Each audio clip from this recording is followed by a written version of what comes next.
ನಿಮ್ಮ ನೆಚ್ಚಿನ ಅಚ್ಚುಮೆಚ್ಚಿನ ಕೆಪಿ ನಂಜುಂಡಿರವರ ಲಕ್ಷ್ಮಿ ಗೋಲ್ಡ್ಸ್ ಪ್ಯಾಲೇಸ್ ಅರ್ಪಿಸುವ ಬೃಹತ್ ಬ್ರಹ್ಮಾಂಡ ಕಾರ್ಯಕ್ರಮ. ಗುರುಜಿ, ಕಾರ್ಯಕ್ರಮದ ಪ್ರಾರಂಭದಲ್ಲಿ ಒಂದು ಸುಕ್ಷೇತ್ರದ ಕುರಿತು ಸಾಕಷ್ಟು ಮಾಹಿತಿಯನ್ನ ನೀಡಿದ್ರಿ, ವೈಶಿಷ್ಟ್ಯತೆಯನ್ನ ಕುರಿತು ತಿಳಿಸ್ಕೊಟ್ರಿ.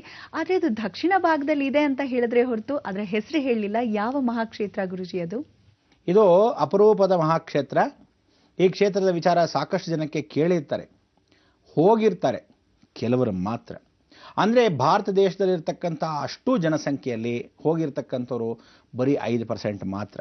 ಎಷ್ಟೋ ಜನ ಕ್ಷೇತ್ರದ ವಿಚಾರಗಳನ್ನು ತಿಳ್ಕೊಂಡಿರೋರು ಬರೀ 30% ಮಾತ್ರ.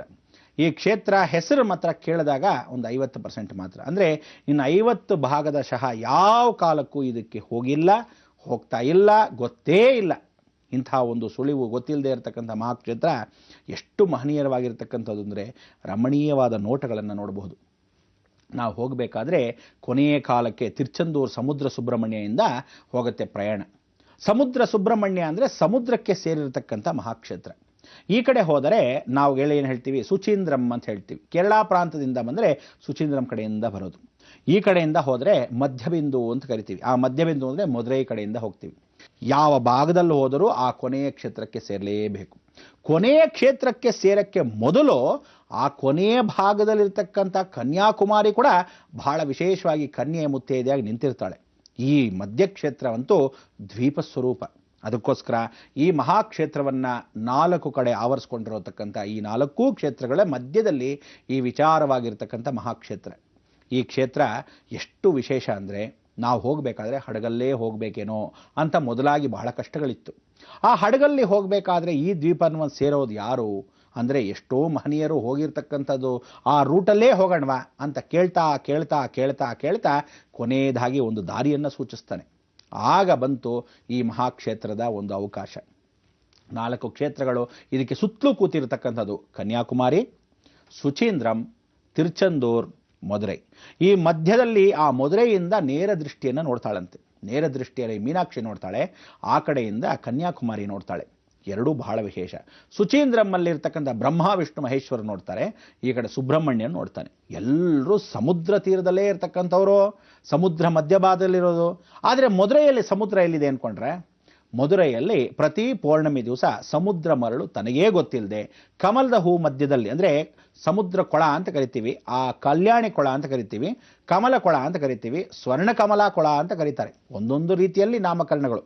ಇಲ್ಲಿ ಮರಳು ತನಗೆ ತಾನೇ ಉತ್ಪತ್ತಿ ಆಗುತ್ತೆ.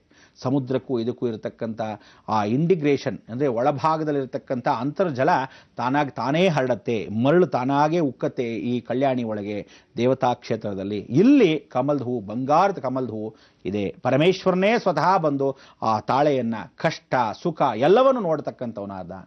ಈ ರಾಮೇಶ್ವರ ಕ್ಷೇತ್ರವು ಇಷ್ಟೆಲ್ಲ ಮಹನೀಯವಾಗಿದೆಯಾ ಅಂದರೆ ನೀವು ಒಂದು ಕಡೆ ಕೂತ್ಕೊಂಡು 5 ಸ್ನಾನವನ್ನು ಮಾಡ್ಬೋದು. ಎಷ್ಟು ಸಂತೋಷವಾಗುತ್ತೆ. 22 ಕ್ಷೇತ್ರದ 22 ನದಿಯಲ್ಲಿ, 22 ಕೊಳದಲ್ಲಿ, 22 ವಿಶೇಷವಾಗಿರೋ ಬಾವಿಯಲ್ಲಿ, 22 ಕಲ್ಯಾಣಿ ಕಟ್ಟೆಯಲ್ಲಿ ಸ್ನಾನ ಮಾಡಿದಷ್ಟು ಶ್ರೇಷ್ಠತೆ ಒಂದೇ ಕ್ಷೇತ್ರದಲ್ಲಿ ಪಂಚಸ್ನಾನ ಅಂತ ಕರಿತೀವಿ. ಪಂಚಸ್ನಾನ ಎಲ್ಲ ಆಗತ್ತೋ, ಜೀವನದಲ್ಲಿ ಯಾರು ಇಲ್ಲಿ ಸ್ನಾನ ಮಾಡ್ತಾನೋ ಜನ್ಮದಲ್ಲಿ ಅವನಿಗೆ ಪುನರ್ಜನ್ಮ ಇಲ್ಲ. ಈ ಜನ್ಮದಲ್ಲಿ ಹುಟ್ಟೋದೇನು ಬಂತೋ, ಇನ್ನೊಂದು ಜನ್ಮದಲ್ಲಿ ಹುಟ್ಟೋದೇನು ಬಂತೋ, ಜನ್ಮದ ಋಣಾನುಬಂಧ ಏನು ಬಂತೋ ಆ ಜನ್ಮದ ಬಗ್ಗೆ ಮಾತಾಡೋದೇ ಬೇಕಾಗಿಲ್ಲ. ಒಂದೇ ಸಲ ಹುಟ್ಟೋ, ಕೊನೆಯದಾಗಿ ಸಾವು, ಯಾವ ಕಾಲಕ್ಕೂ ಅಪಮೃತ್ಯುವೇ ಇರಲ್ಲ ಜೀವನದಲ್ಲಿ. ಅಂದರೆ ಇವನು ನಿರಾಯಾಸವಾಗಿ ಅಪಮೃತ್ಯ ಸ್ವರೂಪದಲ್ಲಿ ಮೃತ್ಯು. ಅಂದರೆ ನೋಡಿ ಎಂಥ ಒಂದು ಜೀವನ ಅಂದರೆ, ಸಾಕ್ಷಾತ್ ಸೀತಾಮ್ಮನವ್ರು ಬಂದು ಹೋದರು, ಲಕ್ಷ್ಮೀನೇ ಪಾದಾರವಿಂದನ ಮಾಡಿದ್ರು. ವರಹಾಸ್ವಾಮಿ ಸ್ವರೂಪದಲ್ಲಿ ಭೂದೇವಿ ಬಂದರು, ವಾಗ್ದೇವಿ ಬಂದಳು. ರಾವಣ ಕ್ಷೇತ್ರದಲ್ಲಿ ಆಗಿರ್ತಕ್ಕಂಥ ರಾವಣೇಶ್ವರನ ಬಂದು ಹೋದ. ಎಂಥ ಕಪಿಶ್ರೇಷ್ಠರಾಗಿರ್ತಕ್ಕಂಥ ನಮ್ಮ ಜೀವನವೆಲ್ಲ ಕಪಿಗಳಾಗಿ ಬಂದವರು ನಾವುಗಳೇ. ಆ ಕಪಿಗಳಾಗಿ ಬಂದವರು ಇವತ್ತು ಮನುಷ್ಯ ಜನ್ಮದಾಗಿದ್ದೀವಿ. ಆದರೆ ಕಪಿಶ್ರೇಷ್ಠರಾಗಿರ್ತಕ್ಕಂಥ ರಾಮ ತ್ರೇತಾಯುಗದಲ್ಲಿ ನಾವುಗಳೆಲ್ಲ ಅಲ್ಲೇ ಇದ್ದವಿ ಅನ್ನೋದು ಸಾಕ್ಷಿ ರೂಪಕ್ಕೂ ಇವತ್ತಿಗೂ ಜೀವಂತ ಸಾಕ್ಷಿ. ಪ್ರತಿಯೊಂದು ಮರಳಲ್ಲೂ ಶಿವಶಿವ ಶಿವಶಿವ ಅಂತ ಹೇಳ್ತಾನೇ ಇರುತ್ತೆ. ಆ ಮರಳಿನ ಅಣುಗಳಲ್ಲಿ ಅಳಿಲು ಕೂಡ ತನ್ನ ಸೇವೆಯನ್ನು ಮಾಡಿರೋದಕ್ಕೆ ಸಾಕ್ಷಿರೂಪ. ಇವತ್ತು ಎಲ್ಲ ಅಳಿಲುಗಳಲ್ಲೂ ರಾಮನಾಮವನ್ನು ಅನುಗ್ರಹವಾಗಿ ಆ ರಾಮ 3 ಪಟ್ಟೆಗಳನ್ನು ಎಳೆದಿರೋದು ಸತ್ಯ. ಅಂದರೆ ಆಶೀರ್ವಾದ ಕೊಟ್ಟಿರೋದು ಇವತ್ತಿಗೂ ಸತ್ಯವಾಗಿದೆ.